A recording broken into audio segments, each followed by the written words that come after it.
Rintocchi che segnano il risveglio di Vicenza, come per tutto il Veneto e mezza Italia, in zona rossa. Centro deserto, eccezione fatta per chi è uscito nelle vicinanze della propria abitazione a portare fuori il cane, a comprare il giornale o a fare la spesa. Lo sto vivendo male da un anno. Lei oggi è uscita solo per fare spesa? Sì, sono uscita per fare la spesa, sì. Dobbiamo accettare questa situazione e vaccinarsi. E lei oggi è uscita solo per la spesa? Sì, per la spesa. Serrande abbassate, chiusi anche parrucchieri e barbieri, solo vetrine buie in cui campeggiano inviti, saldi, vendite promozionali, tutto congelato a data da destinarsi. Bar con le sedie lucchettate a ribadire ciò che non si può più. È tristezza, questo sì, e tanta anche. Speriamo finisca.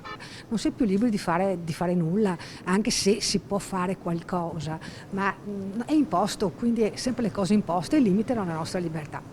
Disattese le aspettative di chi aveva confidato in un governo aperturista, i numeri condannano all'adozione di misure più rigide. Adesso si spera che con questo nuovo governo le cose migliorino, anche se sinceramente le premesse non sono certo migliori. Ha pensato che l'avvento di Draghi fosse libertà, invece si sono accorti ora che con chi te la pigli. Un giro in bici o in monopattino elettrico, le uniche voci, pochissime, quelle dei bimbi per mano a nonni, babysitter o mamme che nonostante il tutti a casa imposto dalla chiusura da nidi a licei, riescono ad esserci. I bimbi a casa non danno nessun problema, siamo noi mamme che lavoriamo che abbiamo questi problemi, però ci adeguiamo. Come ha fatto? Mi adeguo con i nonni. E nella piazza semideserta non mancano i presidi delle forze dell'ordine.